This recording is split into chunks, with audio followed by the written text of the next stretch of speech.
ఎవరో జంట వస్తున్నారు, రంగులు అసలు చేస్తారు. నువ్వు రంగు పోతారా?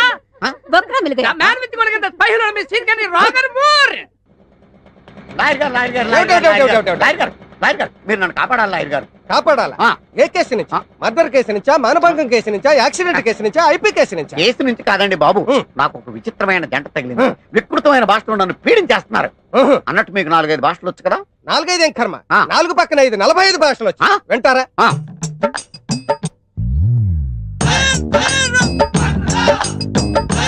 అసలు ఏమనుకుంటున్నారు నాకు వచ్చిన భాషల గురించి? ಕನ್ನಡ ರಾಜಕುಮಾರ್ ಅವರನ್ನು ವೀರಪ್ಪನ ಕಿಡ್ನಾಪ್ ಮಾಡಿದ ಮೇಲ ನಾನೇ ಹೋಗಿ ಬುದ್ಧಿಮತಿ ಹೇಳಿ ತಪ್ಪು ಮಾಡುವಾರದು. ಅಸಲು ನೀಗ ಮೆಸಾಲನಕ್ಕುರ ಒದ್ದುರ ಬೇಡ ಪಾವಲ ತಪ್ಪು అని బుద్ధి ಹೇಳಿದೀನಿ అంతే. ಬಿಟ್ಟುಬಿಟ್ಟಿದ್ದಾನೆ. మరి జయలలిత అమ్మా కేసు కోర్టుకు పోనప్పో, అమ్మావ జైల్లో వెచ్చప్పో, అందు బుల్లెట్ గా ఉంచుకోవాలా తీసేయాలని నేను కేకప్పో ఉంచేసుకోమని సొల్లేదా సొల్లరా? ఇకపోతే Jyoti Basu ruled West Bengal the lengthiest period of 25 years. You know the person behind the show. That's me, yeah. మరి ఆ లల్లు ప్రసాద్ యాదవ్ పచ్చగడ్డి मेरे को पार्टी दे तुम बोल के घर को लेकर पచ్చగడ్డి खिलाया. मैं खाया नहीं खाया. తిన్నాను. బ్రహ్మాండంగా. ఇక లాయర్ గారు, ఆ జంటకి గుణపాఠం నేర్పాలంటే మీరే కరెక్ట్. రండి బాబు రండి. చేస్తాను. నీకు రంగు ఆడు పూసాడా లేదా?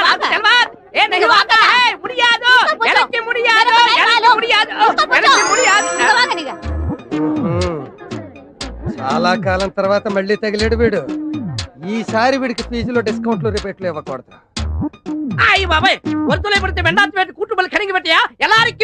நீ வாய் மூடுறா, உன்னோட நாடகம் எல்லாம் என்கிட்ட செல்லாது. உன் கதை என்னன்னு நான் இப்பவே சொல்றேன். என்கிட்ட வேணாம்.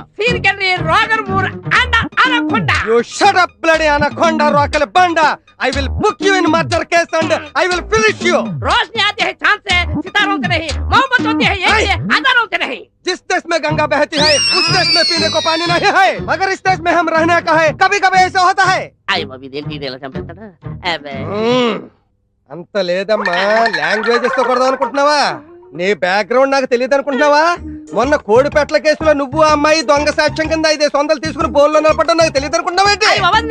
ఆ కేసు తిరగతోడనంటే నువ్వు పక్కలోకి వెళ్ళిపోతావు. కను బొమ్మలెగరాడని బట్టి చెప్పగలరా? ఇప్పుడు ఈ కేసు కోర్టుకు వెళ్ళిందంటే ఎంత అవుతుందో తెలుసా? 20,000 అవుతుంది. 2,000 స్టేషనరీ, మొత్తం 22,000. ఎంత ఉంది నీ దగ్గర? అది ఇచ్చేయి, కేసు తగ్గొట్టేస్తాను. కోర్టుకు వెళ్ళకుండా చూస్తాను. గురుగారండి ఇప్పుడు తమరు ఎటు వెళ్తున్నారండి? ఇలా సౌత్ కి వెళ్తున్నానే. ఏం లేదండి, నాటకాలు వెళ్దామనండి. ఎప్పుడు మీరు నాకు టచ్ అవ్వకుండా ఉంటారండి. టచ్ అవ్వకుండా ఎలా ఉంటావు? రేపు నువ్వు 3 నిమిషాల లోకల్ కాలు ₹1. ఏమయ్యా 3 నిమిషాలు ఫోన్ మాట్లాడితే ఎంత? జస్ట్ ₹1 బోర్డులో రాసింది కదా సార్. ఆ బోర్డులో ఉన్న మ్యాటర్ కమిటీ ఏంటో కదా? కమిటీ ఏముంటారు? తేడా ఏం రాదు కదా? సరే, నేను ఫోన్ తీసి హలో అనగానే టైం ఎంత అయిందో చెప్పాలి. అలాగే, అర్థమైందా? రింగ్ అవుతుంది. హలో, అది 1 నిమిషం. ఎవరు? సుబ్బారావా? నేను స్వామిని. అదేనయ్యా, మా అమ్మాయికి పెళ్లి సంబంధం చూడమని చెప్పాను కదా, చూసావా? ఏంటి కుర్రాడు ఎస్టీడీ బూత్ నడుతుంటాడా? చిచ్చి, ఆఫ్టర్ ఆల్ నా కూతురుని ఎస్టీడీ బూత్ నడుపుకునే వాడికి ఇస్తానా? నెవర్. సిగ్గు లేదు. పెట్టేస్తాను. పెట్టాయి. ఏమంతా? 12 నిమిషాలు. అంటే ఎంతసేపు మాట్లాడాను? 1 నిమిషం. ఇదిగో. ఇదేంటిది? ₹10 నేను ఎంతసేపు మాట్లాడాను? 1 నిమిషం. 3 నిమిషాలు ఫోన్ మాట్లాడితే ఎంత? ₹1. 3 నిమిషాల్లో 1 నిమిషం అంటే ఎన్నో వంతు? 3వ వంతు. రూపాయిలో 3వ వంతు ఎంత? 33 పైసలు. నేను ఎంత ఇచ్చాను? ₹10. అంటే ధర్మగుణము విశాల హృదయం ఉన్నవాడిని కాబట్టి 17 పైసలు ఎక్కువ ఇచ్చాను. అర్థమైందా? సార్ 3 నిమిషాల కాలు ₹1 అని బోర్డులో ఉంది కదా సార్. అదంతా నాకు అనవసరం అయ్యా. 3 నిమిషములు గాని అంతకు లోపు గాని ఎంతసేపు మాట్లాడినాను ₹1 తప్పనిసరిగా ఇవ్వవలేను అని నువ్వు బోర్డు పెట్టుకోవాలి. పెట్టలేదు కాబట్టి అంతే. సార్ మరి మీరు డెప్త్కి వెళ్ళిపోతున్నారండి. నేనంతే, మా అమ్మాయి కూడా అంతే, చాలా డెప్త్కి వెళ్ళిపోతుంటాం. Hello STD booth.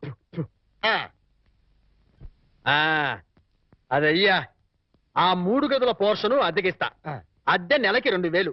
Separate metre లేదు కాబట్టి కరెంటుకి నెలకి ₹200. ఇది కాకుండా 6 నెలల అద్దె అంటే ₹12,000 అడ్వాన్స్ గా నువ్వు ఇవ్వాలి. అలాగే సార్, అలాగే. అవును, ఇంతకీ నీకు పెళ్ళయిందా? మీరు ఒప్పుకుంటే అయిపోతుంది. అదేంటి నేను ఒప్పుకోవడం ఏంటి? అదే సార్, మీ ఇంట్లో అద్దెకి దిగుతున్నాను కదా, ఇక మీదట మీరే పెద్ద దిక్కు కాబట్టి మీరు చేసుకోమని చేసుకుంటా. లేక లేదు. నువ్వు నాకు తెగ నచ్చేసావు. డెప్త్లోకి వెళ్ళే కొద్దీ ఇంకా నచ్చుతాను. మరి అగ్రిమెంట్ రాసుకుందామండి. అగ్రిమెంట్ ఎందుకు? మాటే స్టాండర్డ్. బాగా డెప్త్ లోకి వెళ్ళి ఆలోచించండి సార్. నేను ఎప్పుడైనా అద్దె కొట్టేసుకోండి, అది దానికోసమే. అది నిజమే. అగ్రిమెంట్ రాసుకున్నాం. ఇదిగో నేను చెప్పినవన్నీ రాసి ఇల్లు అద్దెకిస్తున్నట్లుగా అగ్రిమెంట్ రాశాను. ఈ రెంటి మీద నువ్వు కూడా సంతకం పెట్టు. పెట్టు పెట్టు ఇక్కడ పెట్టు. ఇక్కడ ఇదిగో నీ కాపీ. అడ్వాన్స్ ఇదిగోండి సార్. ఎంత? 12,000గా? 12,000. లెక్క పెట్టకలేదుగా? లెక్క పెట్టగల. ఇంట్లో ఎప్పుడు దిగుతున్నా? నేను దిగడం పక్కన పెట్టు, నువ్వు ఎప్పుడు ఖాళీ చేస్తావు? ఏయ్, అర్థం పర్థం లేకుండా మాట్లాడవాకు. నేను ఖాళీ చేయటం ఏంటి? ఎందుకు బయట బోర్డు లేవు రాసింది. ఇల్లు అద్దెకి అగ్రిమెంట్ లేవు రాసింది. ఇల్లు అద్దెకిస్తున్నట్టు అయితే ఖాళీ చెయ్యి. అదేంటయ్యా, నేను నీకు ఇచ్చింది 3 గదుల పోర్షనే కదా. అలాంటప్పుడు 3 గదుల పోర్షన్ అద్దెకి ఇవ్వబడని బోర్డు మీద రాయాలి, అలాగే అగ్రిమెంట్ చేయాలి.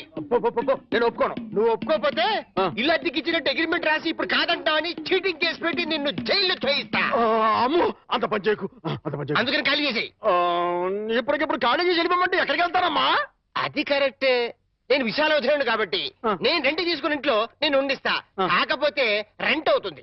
రెంట్? అవును, నెలకి 3,000. నేను నీకు ఇవ్వాల్సింది 2,000 పోగా నువ్వే నాకు 1,000 రూపాయలు సరిపోతుంది. Water separate, current separate. Okay okay. నెలకి 3,000 చెప్పరా? 6 నెలలు అడ్వాన్స్ 18,000 కొట్టు. 18,000? అవును కొట్టు. ఇదిగో రెడీగా 12,000 ఉన్నాయి. మిగతా 6,000 నువ్వు ఇంట్లో దిగుతావు కదా, అప్పుడు ఇస్తా కదా. God promise. ఇల్లు జాగ్రత్త. మేకులు గీకులు కొట్టావో అయిపోతావు. నా డెప్త్ ఏంటి అర్థమైంది కదా. ఓరి వీడి డెప్త్ బంగారం గాను నా ఇంటికి నేనే అద్దె కట్టుకునే డెప్త్ లో పడేశాడు. ఈ డెప్త్ లోంచి నేను ఎప్పటికి బయటపడతానో ఏమిటో. రకరకాల నివేదికలతో గందరగోళం. గౌడ పాపం ఏం చేస్తాడు అతను మాత్రం. చిన్ని నటుడు ప్రభాకర్ రెడ్డి మృతి. నమస్తే. ఏంటా గోపాలం? ఏంటా గోపాలం, ఏంటి అటు ఇటు తిరుగుతున్నావు? ఇంకా ప్రకృతి పిలుపు, ఐ మీన్ నేచర్ కాలం లేదా? అది ఏది అది ఏది? సిగరెట్ పెట్టా? అది ఏదయ్యా చెట్టా? ఒక్కసారి న్యూస్ పేపర్ ఇస్తే హెడ్డింగ్ చదివి ఇచ్చేస్తా. ఉందా? నువ్వు కడుపు కడుగుతున్నావా? ఎంత పేపర్ నీదైతే మాత్రం చదువుకునేటప్పుడు అడుగుతావా? ఈ మాత్రం బోర్డు పేపర్ కొనుక్కోలేనా? దరిద్రుడా. ఏంటా గోపాలం, పొద్దున్నే ఏడుస్తున్నావు? మీ ఆవిడ ఇంకా ఊరి నుంచి రాలేదనా? కాదండి, ఆనందం గారు నా పేపర్ చదువుకుంటున్నారండి. నేను ఆయన పేపర్ అడిగారండి. నీ పేపర్ నువ్వు అడిగితే అందులో తప్పే ఉంది. చదువుకుంటున్న పేపర్ అడిగారు కదండి. ఆనందం గారు ఫీల్ అయ్యారో ఏమిటో. చచ్చా, ఏం ఫీల్ అవ్వలేవా? ఫీల్ అయ్యే ఉంటారండి. దానికి ఎందుకు ఫీల్ అవుతారు? అయ్యో, ఫీల్ అయ్యే ఉంటారని నా డౌట్ అండి. పాపం ఒక్కసారి డీప్ గా ఆయన పాయింట్ ఆఫ్ వ్యూ లో ఆలోచించి చూడండి. ఆనందం గారు ఫీల్ అయ్యేందుకు ఎక్కువ అవకాశాలు ఉన్నాయి. ఏమంటారు? ఆనందం కాదయ్యా, నేను ఫీల్ అవుతున్నాను. మీరెందుకు? ఇలాంటి దద్దమ్మకి ఇల్లు అద్దెకిచ్చినందుకు. ఏడు మోహన్ నువ్వును ఎప్పుడు ఫీల్ అవుతుంటాడు. ఫీల్ అవటం. హౌస్ ఓనర్ దద్దమ్మ అని తిట్టాడంటే ఆయన ఎంతగా ఫీల్ అయి ఉంటాడు. ఏమిటో విధవ జన్మ. పొద్దున్నే అందరూ ఫీల్ అయ్యేట్టు చేస్తున్నారు. వస్తే నా ముద్దుల పెళ్ళామా ఇంకా రెడీ కాలేదంటే పెళ్లికి రావట్లేదా? ఎలా రమ్మంటారు? కట్టుకోవడానికి మంచి చీర కూడా లేదు. ఏంటి ఎదురుగా ఇన్ని మంచి చీరలు పెట్టుకొని కట్టుకోవడానికి చీరలు ఏమంటావేంటి? ఇవి నావు కావండి, ఆ. గోపాలం గారి బాధ్యవి. నిన్న గోపాలం గారి ఇంట్లో లేనప్పుడు గోపాలం గారు వచ్చాక ఇవ్వమని లాంటి వాడు ఇచ్చెళ్ళాడు. అదే మరి ఎతకపోయిన చీర ఎదురు కావడం అంటే. ఇందులో నీకు కావాల్సిన ఫస్ట్ క్లాస్ అయిన చీర కట్టుకుని రెడీ అయిపో.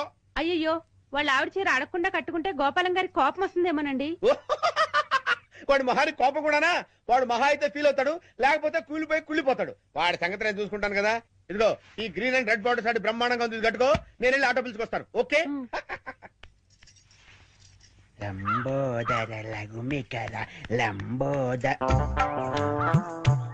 అమ్మయ్యా, మా ఆవిడ వచ్చేసింది. నా కష్టాలనే తిరిగిపోయింది. గమ్మత్తు చేస్తా.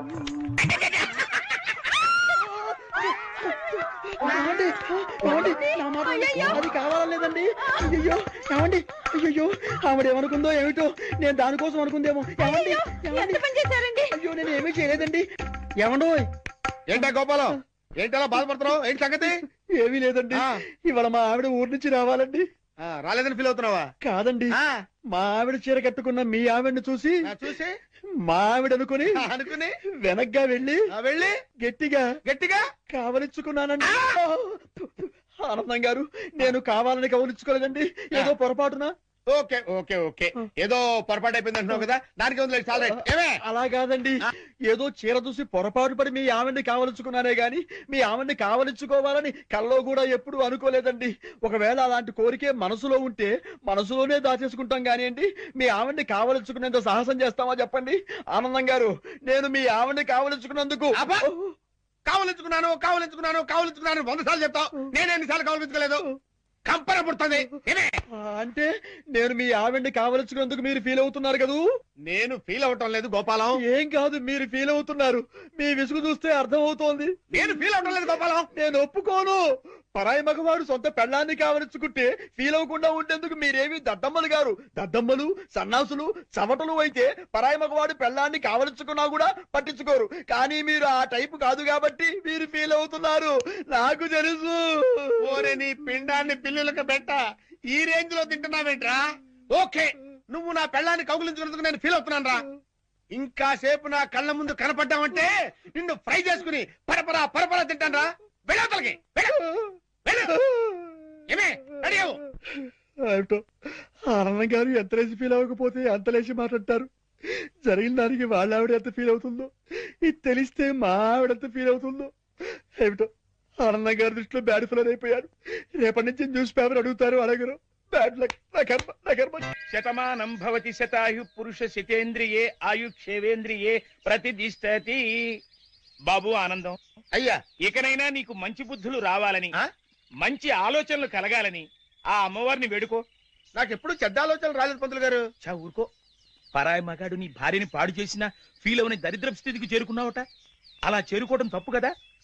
ఇంత జరిగినా నీ ఆలోచనలు పెడదవ పట్టకూడదనెన్ని, నువ్వు సక్రమ మార్గంలో నడవాలనెన్ని పాపం ఎలా ప్రార్థిస్తున్నాడో చూడతను. ఎతను అతను ఇతనా?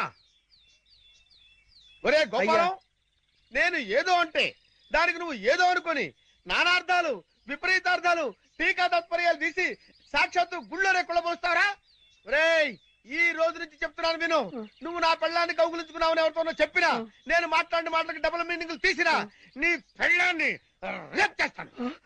చూసారా మీరు ఆ విషయంలో ఇంకా ఫీల్ అవుతూనే ఉన్నారు. ఏమిటో అంతా నా కర్మ. Bad luck. చేసుకున్న వాళ్ళకి చేసుకున్న. మీ అడ్రస్ చెప్పలేదు. ఏంటమ్మా అడ్రస్ కావాలా? దా చెప్తాను రా.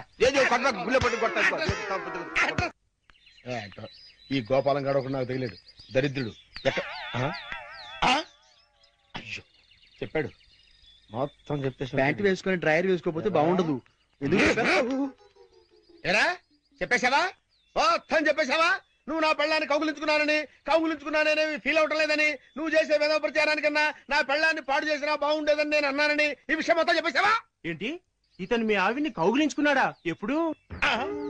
అంటే వీడు ఆ మ్యాటర్ మీకు చెప్పలేదా? అతనేం చెప్పలేదు, అంతా మీరే చెప్పేశారు. అంతా నేనే చెప్పానా? ఈ ఎదవ చెప్పేశాడేమో అనుకుని అంతా నేనే చెప్పానా? వీడేం చెప్పలేదన్నమాట.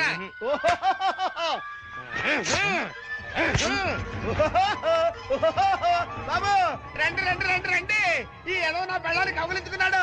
మీరు కూడా కౌగులించుకోవచ్చు, ఎన్నిసార్లైనా కౌగులించుకోవచ్చు. నా పెళ్ళాన్ని కౌగులించుకున్నాడు. డింగరేలు డింగరేలు డింగరేలు, ఓ డింగరేలు డింగరేలు డింగరేలు డింగరేలు. ఏంటి అడ్రస్ చెప్పకుండా అట్ట పారిపోతాడు ఆయన? ఆయన అడ్రస్ చెప్పకుండా వెళుతున్నందుకు మీరేమైనా ఫీల్ అవుతున్నారా? చూసారా, ఒక విధంగా మీరు ఫీల్ అయ్యేందుకు కూడా నేనే కారణమయ్యాను. ఆయన ఫీల్ అవుతున్నారు, మీరు ఫీల్ అవుతున్నారు. మీ ఇద్దరు ఫీల్ అవడం చూసి నేను ఎంతగా ఫీల్ అవుతున్నానో మీకు అర్థమైందా? చూసారా మాస్టారు, మీరు ఫీల్ అవ్వకుండా ఉంటే బెటర్. మాస్టారు ఒక్క క్షణం కాస్త ఆగుతారా ప్లీజ్?